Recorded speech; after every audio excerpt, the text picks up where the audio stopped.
मैं इमरान खान हूं। ये बहुत इंपॉर्टेंट वीलॉग है, इसको आप गौर से सुनिएगा। आपको एक बात समझ आ जाएगी जो आज का सबसे बड़ा नुक्ता है। TGISPR ने एक प्रेस कॉन्फ्रेंस की, उसका जो नुक्ता सबसे ज्यादा डिस्कस हुआ वो ये था कि इमरान खान सच्चे दिल से माफी मांगे और आइंदा इस तरह की सियासत करने से तौबा करें, या वो माफी मांग ले। इमरान खान साहब, माफी की एक डिमांड है जो बड़े लंबे अरसे से चल रही है। पहले ये पैगाम मुख्तलिफ सहाफियों के जरिए से आता था, फिर ये पैगाम हमें खबरों की सूरत में मिलता था, फिर ये मुख्तलिफ सियासतदानों के मुंह से मिलना शुरू हुआ, और अब DGISPR के मुंह से हमने सुना कि इमरान खान साहब यानी वो माफी मांगे और माफी मांग के जो है मामला फिर आगे बढ़ सकता है। बज़ाहिर ऐसा दिखाई दे रहा है। सबसे बड़ा सवाल यह है कि क्या इमरान खान साहब माफी मांगेंगे? तो मैं पहले कुछ चीजें क्लियर कर दूं, खासतौर पे पाकिस्तान तहरीक इंसाफ के लोगों के लिए, कि बाद में कोई फड्डा ना डाल। इसको गौर से सुने और समझें कि एक्चुअली मैं क्या कह रहा हूं। क्या इमरान खान माफी मांगेगा, या इमरान खान को माफी मांगनी चाहिए, या इमरान खान माफी मांगने के लिए राजी हो जाएंगे? इसके लिए पहले आप एक चीज फर्ज कर लें, या आप अपने दिमाग में ये बिठा लेंगे इमरान खान ने इक्तदार नहीं लेना, उनकी सियासत में दिलचस्पी नहीं है और वो उन्हें कुछ भी नहीं चाहिए। फर्ज करें वो निजाम से कुछ भी नहीं चाहते, सारी चीजें, सारी सियासत, फायदा नुकसान सियासी, वो सारा एक जगह पे आप अलग रख लें। सिर्फ आप इमरान खान की शख्सियत को स्टडी करें, जिसको आप साइकोलॉजिकल एनालिसिस कहते हैं। आप ये देखें कि उनकी ज़हनी कैफियत है क्या, या एक्चुअली इमरान खान क्या है। अगर आपने इमरान खान को समझ लिया तो आपको यह समझ भी आ जाएगी कि यह शख्स माफी मांगेगा या नहीं मांगेगा। मैं आपको फिर कह रहा हूं कि एक लम्हे के लिए अपने दिमाग में आप ये रखिए, कम से कम इस वीलॉग को सुनते हुए, कि इमरान खान कोई लीडर नहीं है। आप अपने दिमाग में ये रख लें मिसाल के तौर पे, और अपने दिमाग में आप ये भी रख लें कि इमरान खान जो है वो कोई ना वो लीडर है मिसाल के तौर पे, ना इमरान खान साहब जो है वो उनको दोबारा इक्तदार में आना है, ना वो मुल्क और कौम के लिए कोई चीजें अभी सोच रहे हैं। आप फिलहाल अपने दिमाग में ये रख लें। अब सिर्फ आप ये देखें कि एक्चुअली इमरान खान है क्या, वो बने कैसे, उनके पास क्या स्टेटस है, और वो माफी मांगेंगे या नहीं मांगेंगे। आपको समझना बहुत आसान हो जाएगा। ये जो बड़े बड़े स्टेक्स है ना, मुल्क, हुब्बुल वतनी, पाकिस्तान के लिए सोच, पाकिस्तान की आवाम का दर्द, ये बहुत बड़ी बड़ी चीजें हैं। ये बड़ी चीजें जब हम साथ जोड़ देते हैं ना तो चीजें और कंप्लेक्स हो जाती हैं। आप इनको साइड पे रख लें। अब आप आ जाए सिर्फ इमरान खान। अगर इमरान खान जाती तौर पे एक आप ये कहें कि इन सारी चीजों से मुबर्रा भी हो जाए, इनसे बाहर भी निकल जाए, तो एक्चुअली इमरान खान क्या है, आप इसको समझिए कि वो क्या है जिससे माफी का तकाजा किया जा रहा है। पहले तो आप ये देखें कि माफी क्यों कहा जा रहा है कि माफी मांगे। यानी इमरान खान गिरफ्तार है, जिन लोगों ने 9 मई के जिनके ऊपर इल्जाम आते हैं उनमें बेशतर लोग गिरफ्तार हैं, या वो मुकदमात का सामना कर रहे हैं, अदालतों में पेश हो रहे हैं। कुछ लोग मिलिट्री की कस्टडी में भी हैं, मिलिट्री कोर्ट्स के अंदर भी केसेस चलते रहे हैं। ये सारे मामला अदालत में पेंडिंग है। फिर इमरान खान से क्यों कहा जाए कि वो माफी मांगे? फिर तो इंसाफ होना चाहिए ना। उसूली बात यह है कि बंदे अंदर हैं या बाहर हैं, सारे केसेस का सामना कर रहे हैं, तो फिर तो इंसाफ होना चाहिए। फिर तो माफी का तकाजा होना ही नहीं चाहिए। यानी ये जो माफी का तकाजा है, इससे एक चीज तो समझ आती है कि सिस्टम इस चीज को समझ गया है कि इमरान खान इररेलेवेंट नहीं है।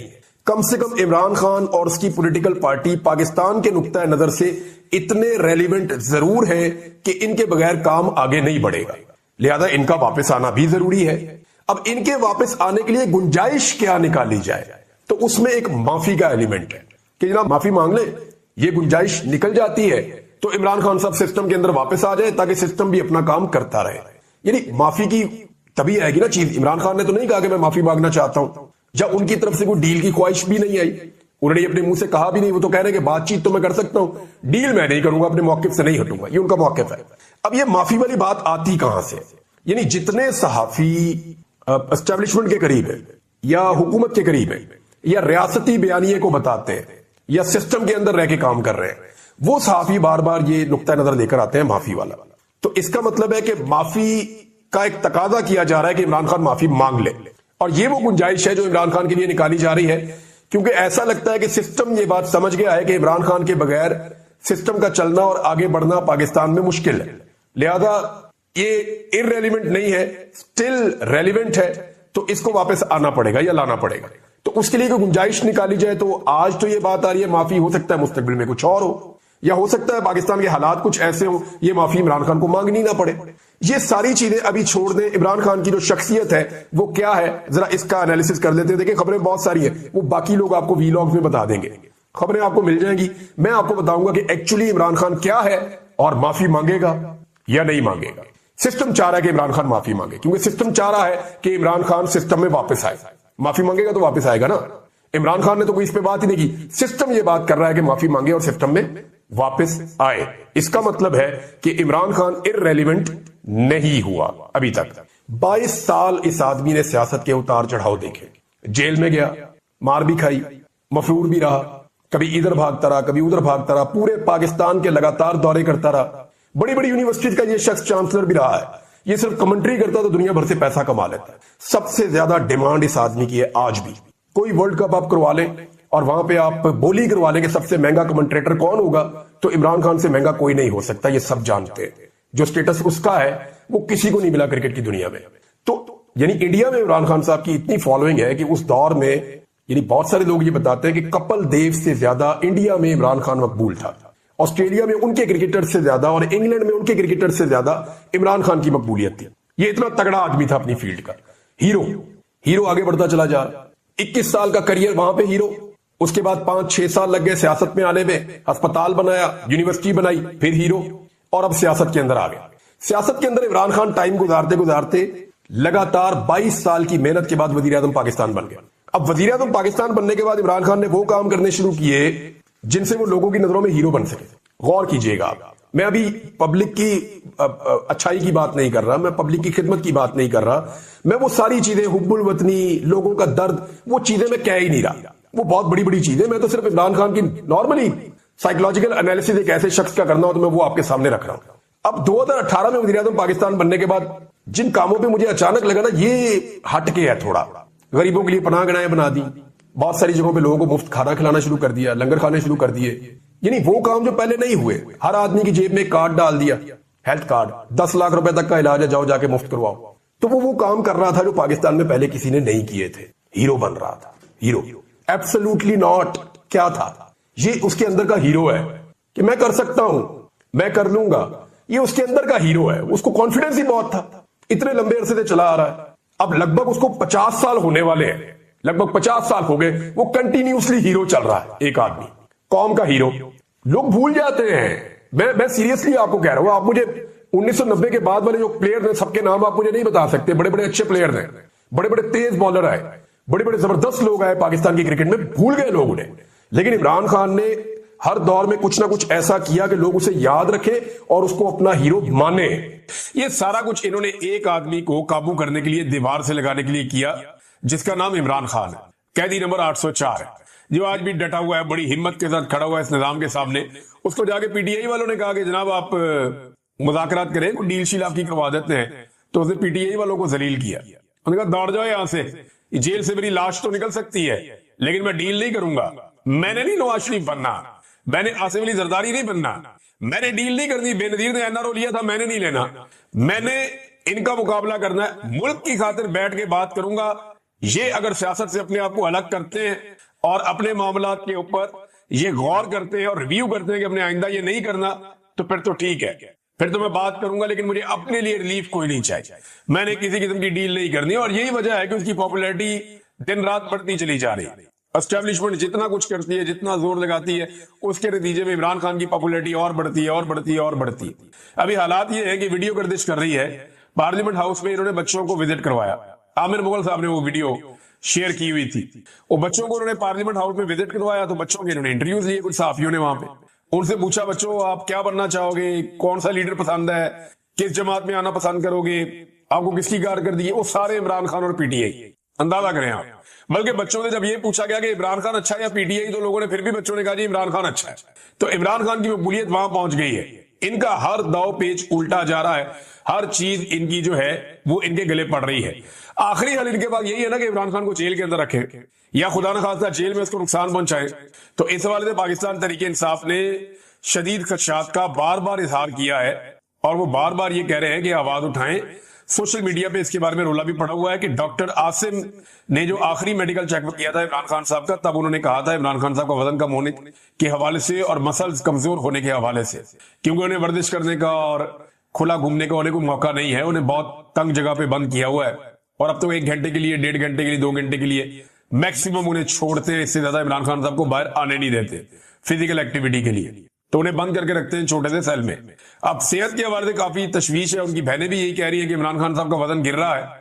तो ये जो तजर्बा पाकिस्तान की मिलिट्री एस्टेब्लिशमेंट इमरान खान के साथ कर रही है ना, देखिए ये सब जानते हैं कि इमरान खान जेल में इस वक्त मिलिट्री एस्टेब्लिशमेंट की वजह से, क्योंकि मिलिट्री एस्टेब्लिशमेंट को लगता है कि उनके मफादात के खिलाफ है ये लीडर, तो उन्होंने जेल में रखा हुआ है। केस वेस तो है कोई नहीं, ना कुछ संजीदा नोयत का कोई मामला है, बस जिद बदीदी जेल में इमरान खान को रखा हुआ है। और वो ये सारे जानते हैं कि जब इमरान खान बाहर आएगा तो वो कंप्रोमाइज अगर उसने ना किया तो इनके लिए मुसीबत हो जाएगी।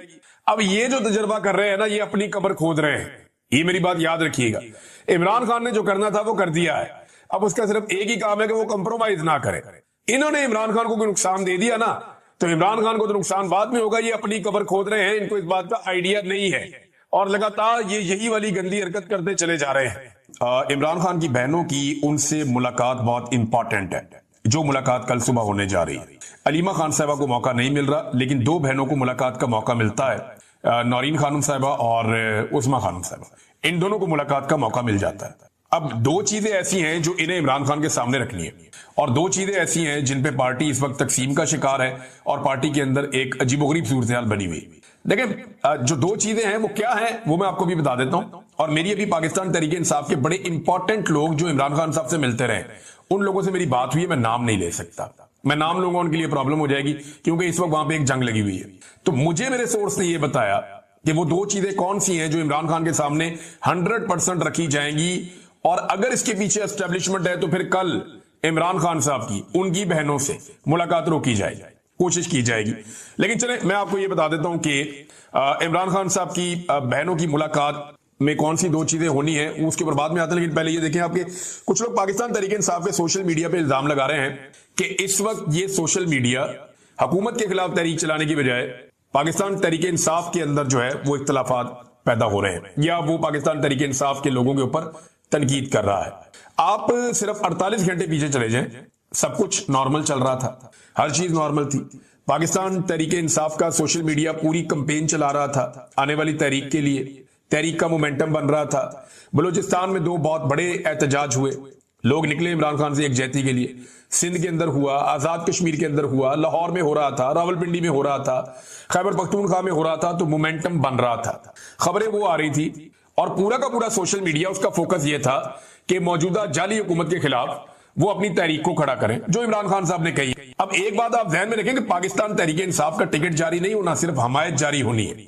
सुप्रीम कोर्ट ऑफ पाकिस्तान के फैसले के बाद ये एक आजाद जमात है, ये आजाद एमपी है सारे, ये कहीं पे भी वोट डाल सकते हैं। वैसे भी अब सेनेट के इलेक्शन में सीक्रेट बैलेटिंग है, जो एमपी चाहे जहां चाहे वोट डाल दे। अब हुआ ये है कि पाकिस्तान तहरीक इंसाफ के और नून लीग के लोगों में मुकाबला शुरू हो गया, बल्कि इसके अंदर कुछ नून लीग के सहाफी भी शामिल हो गए, दूसरी जानिब पाकिस्तान तहरीक इंसाफ के जो हमायती सहाफी हैं वो भी शामिल हो गए, और इसके साथ सवाल जवाब शुरू हो गए। बेशुमार सवाल पूछे, लेकिन हैरत अंगेज तौर पर मैं देख रहा था कि इसके ज्यादा जवाबात वो हैं जो पाकिस्तान तहरीक इंसाफ को सूट करते हैं। वजह यह है कि जमीनी हकायक जितने भी हैं वो ये साबित कर रहे हैं गुज़िश्ता चंद सालों में कि ज्यादती पाकिस्तान तहरीक इंसाफ के साथ हुई है, और ज्यादती करने वाली जमातें PMLN या मौजूदा एस्टेब्लिशमेंट ये लोग हैं।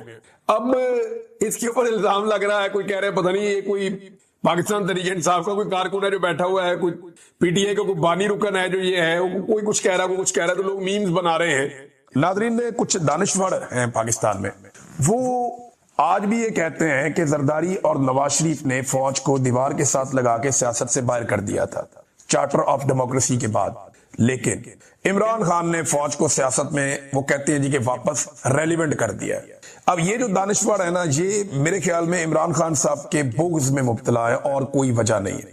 मैं कुछ फैक्ट्स सामने रखता हूं जो नवाज शरीफ और जरदारी ने किए, हालांकि इस तरह के दर्जनों हैं, लेकिन मैं 5-7 आपके सामने रखता हूं जो इन दोनों ने मिलकर किए, जो चार्टर ऑफ डेमोक्रेसी की रूह के खिलाफ थे, और जिसमें ये फौज की सहूलतकारी का काम एक दूसरे के खिलाफ कर रहे थे।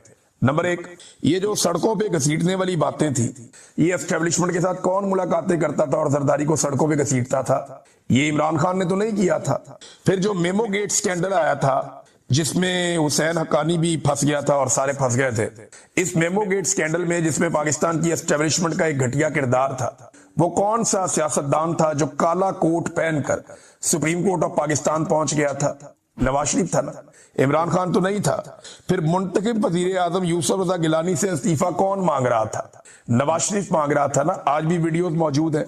जनरल कियानी को एक्सटेंशन किसने दी थी? जरदारी ने दी थी, और नवाज शरीफ ने सहूलतकारी की थी। इमरान खान तो तब असेंबली का हिस्सा ही नहीं था ना। तो फिर इमरान खान पे इल्जाम आप कैसे डाल सकते हैं? जनरल कियानी को सियासत में कौन लाया? यही लोग लेकर आए। फिर अदलिया बहाली की तहरीक में एस्टेब्लिशमेंट के साथ किसने डील की?